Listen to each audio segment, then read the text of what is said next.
Um violino Steiner original. Esse aqui vocês nunca viram, tenho certeza. Cabeça de leão, a voluta é uma cabeça de leão.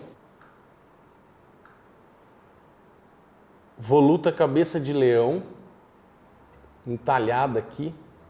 E vou te falar por que que esse violino não tem um certificado, mas o porquê que tem vários indícios de que é um violino original.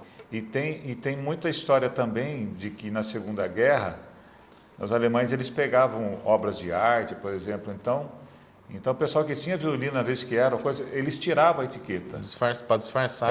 Para não pegarem esse violino dele, né? Os judeus, essas coisas todas, né? Entendi. Mas então é isso daí. Tem muito violino que Steiner fez que não tem etiqueta, mas segundo o Vladimir, ele falou assim, Milton, isso aí tem grande chance de ser original, porque ele é todo...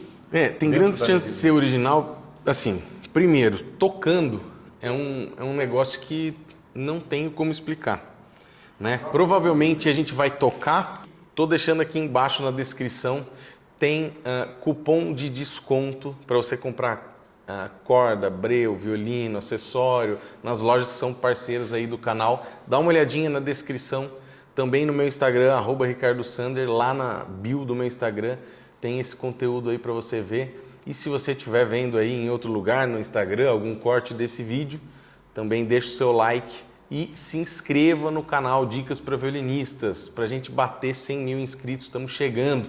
Quando eu estou gravando esse vídeo aqui, mais ou menos uns 86, 87 mil inscritos.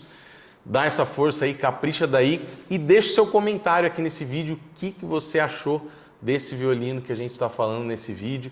Qual que é a sua opinião, o som que você ouviu, o que você sentiu aí e se você já tocou num violino desse aí. Então, a primeira característica é o som, né? A hora que você toca...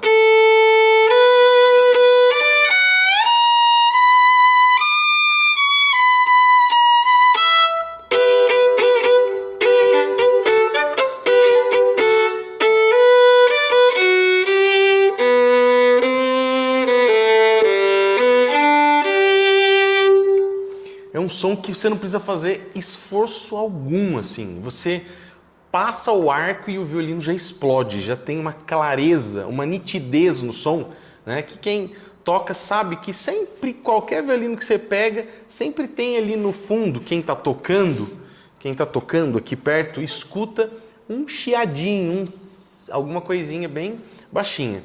Mas esse aqui é um violino que ele é uma nitidez, uma clareza de som que não tem como explicar. Então ele explode, tem uma potência muito grande de som, só que ao mesmo tempo ele tem uma doçura, né? Uma coisa suave. Exatamente.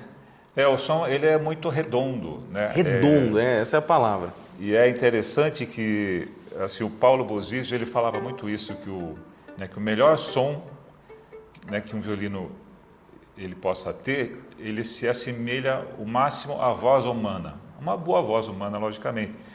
Então ele tem um poder de resposta muito grande. A gente encostou o arco nele, já tem som. Ele explode. Não é que tem que tirar o som. O som já está ali. Você escorregou o arco, já tem o som redondo e nítido. É fácil tocar. Exatamente.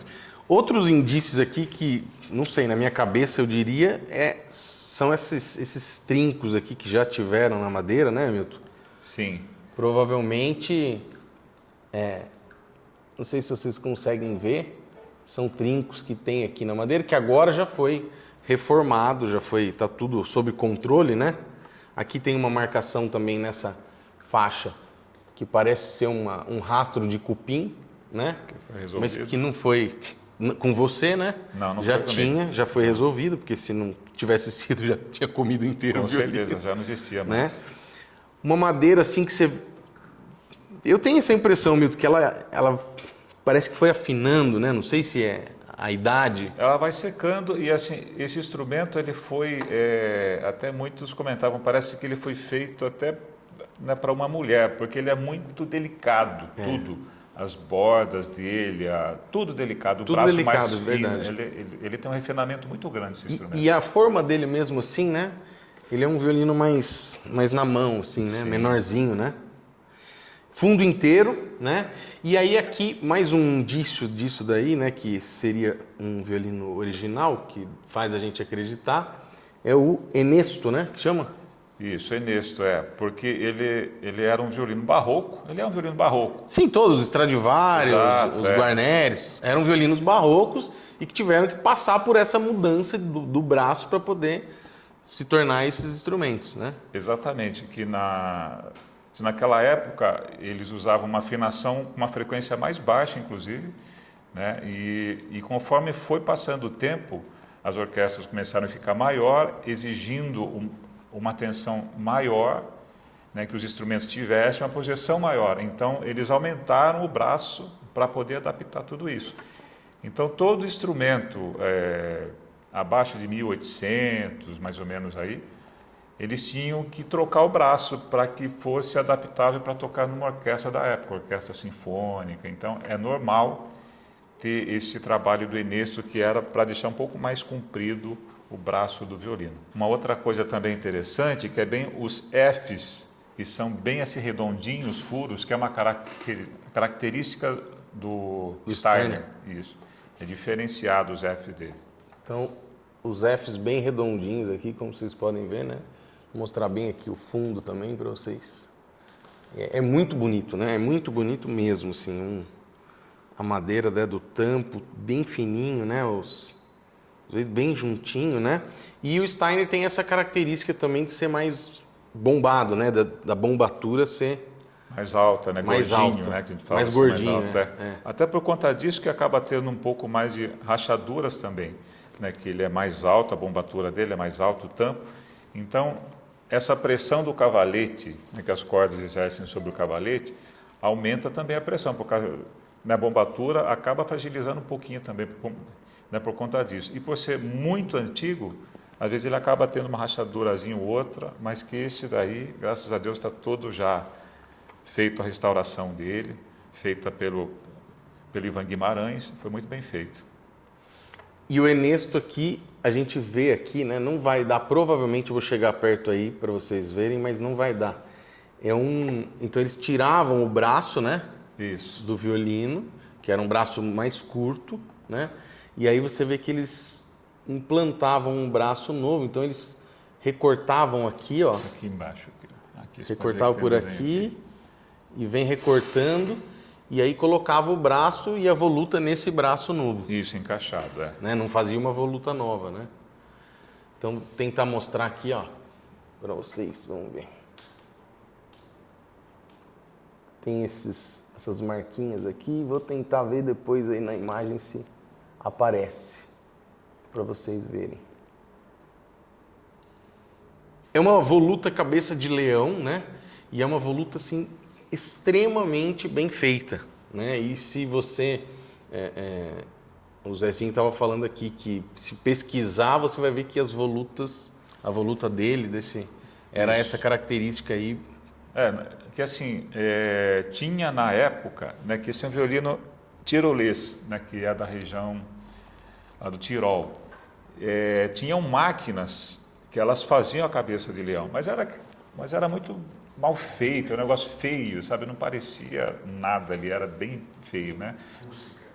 Isso, muito rústica e assim, artificial. Agora, essa aí não, essa aí, se a pessoa, para fazer essa escultura, ele tinha que ser um escultor mesmo. Tinha que ser a madeira correta, até alguns falam madeira pera, alguma coisa, não sei assim. Então, não é qualquer pessoa que faz. Muitos já pegaram esse instrumento, tiraram foto, tudo, e assim, tentaram fazer isso, mas só que ninguém conseguiu, porque tem que ser escultor mesmo. Então, eu acho que o detalhe que chama mais atenção no violino, além do som depois que a gente toca, né, é essa cabeça de leão, que é muito bem feita. E eu até hoje não vi nenhuma assim igual com essa, não, né, com essa qualidade. Né? Não. Já vi outras, mas bem grosseiras e tal. Bem grosseira. Igual essa nunca. Inclusive, quem gosta muito desse instrumento, esse violino, tudo, né, admirava muito, era o Paulo Bosísio. Tanto quando mostrei para ele, ele ficou admirado, disse que eu encontrei esse violino é a mesma coisa que ganhar na loteria, porque é uma coisa que é muito raro de achar um instrumento com essa qualidade, com as características que ele tem, e assim, ainda mais em Tatuí, que eu achei lá com uma família alemã, que é o que, né, que tem o conservatório e tem muitos músicos lá, violinistas. Como que ninguém Percebeu achou antes, um viu instrumento antes. lá? Né? Isso é por Deus, a gente sabe, né? A gente é cristão, a gente entende isso daí. Então foi por Deus de ter caído na minha mão, né? Porque é uma coisa muito rara mesmo. Né? E era uma família alemã, era uma senhora... Era uma família alemã que ela falou que era do avô, bisavô dela, estava guardado em cima do guarda-roupa, aquelas histórias todas.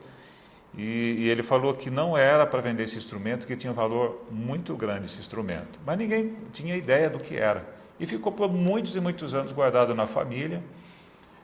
Estava numa caixa, quando encontrei ele lá, estava o braço solto, tive que fazer, né, toda a colagem, tudo, mas estava em perfeitas condições, assim, a parte mais assim, estrutural dele. Assim, foi só colar o braço e fazer alguns ajustes mesmo. Vou tocar alguma coisa aqui, vamos ver.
Então agora o Milton vai contar para nós aí como que ele conseguiu esse violino, né? Porque a gente escuta várias histórias sempre. Ah, eu tenho um Stradivarius original, eu tenho isso, mas é difícil, né? A gente chegar e ter mesmo o instrumento, né? Mas tem todas essas características e o Milton agora vai contar aí, então pra gente como que é que você conseguiu esse violino aí, como é que foi, o Milton, essa história aí? Bom, eu acho muito interessante poder contar essa história, porque foi uma coisa muito especial para mim, né? A gente é evangélico, né, da congregação cristã, e eu, muito jovem na época, eu acho que eu devia ter uns 16, 17 anos, e eu passei por um processo difícil, né, na família, que meu pai era uma pessoa que tinha o vício do álcool, e ele assim invocou comigo, porque eu sempre estava tocando com os irmãos na igreja, tinha aquela época que era tocata, aquela coisa, às vezes chegava um pouco mais tarde, e aí teve uma situação que aconteceu lá, e ele assim, me mandou embora de casa, e aí eu saí, eu fui morar num depósito e tal, e aí eu fiquei muito triste com aquilo, porque eu tinha prazer de estar tocando na igreja, tocando violino, tudo, e eu estar naquela situação. E assim, perante Deus, eu pedi que Deus fizesse uma obra comigo, porque eu sofri muito naquela época. Eu fui num culto, buscar a palavra, e Deus falou comigo que era plano dele tudo aquilo lá, tanto que eu não tenho mágoa nenhuma do meu pai, me dei bem com ele até o falecimento dele, tudo, faz parte da vida. Mas Deus disse que ia me honrar, e que era um caminho dele na minha vida. E como prova disso, que eu pedisse o que eu quisesse, que ele me daria. E eu fiquei naquela situação, pensei, poxa, o que eu vou pedir, né? E eu pensei, poxa, eu amo a música, eu amo o violino, eu gostaria de ter um bom instrumento, um bom violino. Mas eu sei que eu não mereço, eu sabia na época que eu estava aprendendo, mas eu fiz um pedido assim, muito simples assim, e fui embora para casa. Mas aí eu pensei, falei, poxa, mas é o que eu fui pedir, uma coisa assim, eu não mereço isso, eu estou aprendendo ainda. Só que isso ficou no meu coração, né? Ficou no meu coração e não saía. Toda vez que eu ia orar a Deus, ficava um pensamento assim, quando será que vai chegar o violino para mim? Nasceu aquela fé em mim. E passou, acho que uns 3 meses aproximadamente, eu saí um pouco na cidade de Tatuí, e veio um colega meu, até da igreja também, e que ele era pintor. E ele falou: Milton, rapaz, eu estou pintando a casa de uma senhora alemã, e eu vi um violino cabeça de leão na casa dela. Ela está vendendo tudo para ir embora para o sul. E eu lembrei de você. A hora que ele falou isso, eu lembrei na hora, assim, na palavra: é o meu violino. Mas aí ele falou assim: mas corre lá, porque tem um irmão encarregado que é comerciante de instrumentos, ele está comprando várias coisas antigas dela. Se ele vê o violino, já era. Eu fui na mesma hora, cheguei lá. A hora que eu cheguei, aí sai na porta a senhora e mais esse irmão comerciante que já estava lá, que era amigo meu, inclusive. Mas aí eu cheguei lá, aí ele falou para mim: ué, Milton, o que você está fazendo aqui? Eu falei: meu Deus, agora eu vou perder esse violino, né?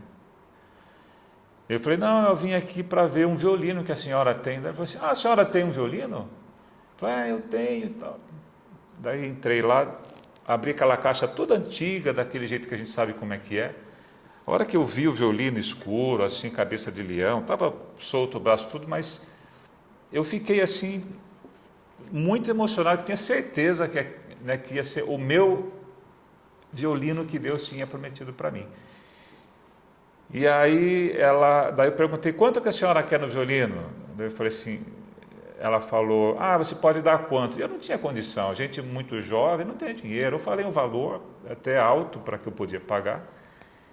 E ela falou: você não pode dar mais? Eu falei assim: se eu pudesse eu dava muito mais, mas eu não tenho. Mas eu garanto que não vai ficar parado em cima de um guarda-roupa esse violino. Ela falou: então eu já fico feliz. Aí aquele irmão que era o comerciante que estava junto, ele pediu licença e me chamou num canto. Ele falou: Milton, você tem esse valor que você falou que você vai dar no violino? Eu falei: não. Aí ele falou: mas e daí? Eu falei: eu vou vender o outro instrumento que eu tenho e vou dar um jeito de prestar esse dinheiro, vou dar um jeito. Daí ele falou assim para mim: olha, vamos então fazer o seguinte, eu vou pagar a mulher já, eu compro o instrumento seu e você me paga o jeito que você puder. Então, eu fiquei muito feliz, porque foi uma obra de Deus na minha vida.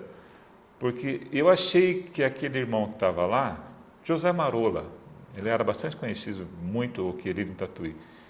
Eu achei que ele estava lá, que ele ia atrapalhar, mas eu sinto hoje que Deus colocou ele lá para ajudar ainda a comprar o violino.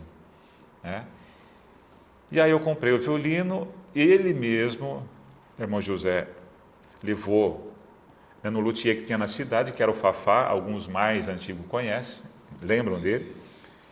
E a gente levou lá, e esse irmão ficou curioso também para saber o que era esse violino, né? E aí eu mostrei o violino, perguntei para ele o que ele achava. Ele ficou meio quieto assim, porque ele sabia que o irmão Zé era comerciante, ficou com medo dele comprar o violino, não eu. Ele ficou meio se escondendo no jogo: o violino é bom, muito bom, vale a pena e tal. E eu fiquei insistindo. Aí eu perguntei: mas esse violino, ele é melhor que o meu? Ele falou assim: muito melhor. Eu falei: mas quanto melhor? Ele parou um pouco, ele olhou para mim e falou assim: 1000 vezes melhor, Milton.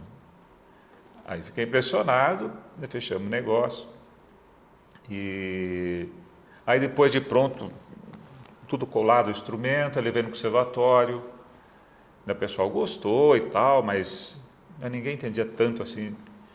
E aí quando o Paulo Bozizio chegou, que ele dava aula acho que uma vez por mês, lá no conservatório na época, eu mostrei para ele esse violino. A hora que eu mostrei o violino, ele ficou olhando: onde que você achou isso daqui, Milton? Eu falei assim: Paulo, eu achei para baixo aqui do museu. Eu falei assim: não. Aonde você achou esse instrumento? Eu falei: é verdade, Paulo. Ele falou: Milton, essas coisas não existem. É impossível você achar um instrumento desse aqui para baixo, assim, é uma coisa que não existe. Daí ele falou: é mais fácil acertar num jogo de loteria do que você achar um instrumento aqui em Tatuí, desse nível. E aí ele começou a tocar no violino. Aí toda a aula que eu fazia com ele, ele pedia licença e tocava, ficava olhando. E ele falou uma coisa para mim que eu vejo que aí que Deus confirmou tudo. ele falou assim, Milton, olha, esse instrumento, isso Paulo Bozige, falou para mim, esse instrumento foi Deus que deu de presente para você. Ainda que você ande de joelho o resto da sua vida, você não paga esse presente que Deus deu para você. Não é um instrumento para tocar em orquestra, é um instrumento de solista. Então aí realmente eu vi que Deus ele completou e cumpriu isso na minha vida, com esse instrumento. Então muitos tentaram comprar já, veja quanto você quer. Não é o instrumento, né, que está à venda, porque ele faz parte de uma história da minha vida. Então eu acho muito assim, bonito essa história dele. E todo mundo que toca nele gosta muito. O Cláudio Cruz gosta muito desse violino aqui. Todo mundo, inclusive o Borgo Maneiro também, né? A pessoa experimenta vários. Mas eles pegam esse violino. Todo mundo já fala, ô Milton, pega lá seu violino para ele ver, né? E que aí, tem um diferencial mesmo. Tem um negócio que é... Aí o violinista toca, ele fala, nossa, todos gostam. Então, toda vez que acontece isso, eu lembro que né, dessa palavra que Deus falou comigo, né, e que eu pedi um bom violino. E não foi um bom, foi um excelente violino que Deus deu. Né. Então, é muito legal essa história dele. Entende? É isso, a história dele é essa daí. E essa é uma das características que fazendo o podcast com o Baldini, eu perguntei para ele, falei, Baldini, você já tocou em violinos Stradivarius originais, violinos assim, né? Ele falou, já toquei em 2 violinos Stradivarius. Ele falou, eu falei, e o que tem? Tem alguma coisa diferente mesmo? E ele falou assim, cara, esse tipo de violino é um violino assim que você toca e ele explode e o som sai, é uma coisa que não dá para explicar, né? E é uma coisa que a gente sente quando toca esse violino aqui. Né? Sim, sente, porque assim, depois que você acostuma com esse tipo de som, é difícil você tocar qualquer instrumento, né? Porque ele tem é como fosse uma voz humana mesmo, né? Inclusive quando estou guardando o violino na caixa, o fato de mexer na caixa eu começo a ouvir já os harmônicos, né? Ele fica soando, porque ele tem muito... sabe, harmônicos, soa muitos harmônicos, soa muito, né? Tanto que o grave dele é uma coisa especial, né? Então se vai no grave, ele é redondo, ele é amplo, ele não é um som assim cavernoso, tem muitos graves que são cavernosos, você toca, o som é para dentro. Isso. Esse aqui não, esse aqui é redondo e ele é aberto, é doce e aberto. Né? Você vai para a corda Ré, né, que é uma corda que geralmente é uma corda meio assim complicada, não projeta muito, às vezes destoa muito da corda Sol. Esse aqui não, ele muito bom na corda Ré. Você vai para a corda Lá, tem brilho, para a corda Mi tem um brilho, uma clareza e doce. Então realmente é muito raro você achar um instrumento desse. Então quando você acha, é difícil você acostumar com o outro, porque não tem isso daí. Sempre você encontra um ruídozinho, ou é um pouco mais para dentro, exige que você force um pouco mais o arco, que você vibre mais para que projete som. Esse instrumento aqui não, ele não precisa. Lógico, a gente pode ampliar mais usando tudo isso, usando mais arco, vibrando mais, mas por si só o som dele já é aberto e já projeta. Então facilita muito a gente tocar e a beleza do som é mais fácil tirar também. E você que está assistindo aí, não se esquece, deixa o seu like aí, comenta aí, você já tocou alguma vez num violino desse naipe aqui, desse tipo ou não? Como que foi? Conta a sua experiência aí, ou se você gostaria de tocar num violino desse. Deixa o seu comentário, seu like, se inscreve no canal aí, pra gente bater os 100 mil inscritos que está perto aí no ano de 2025.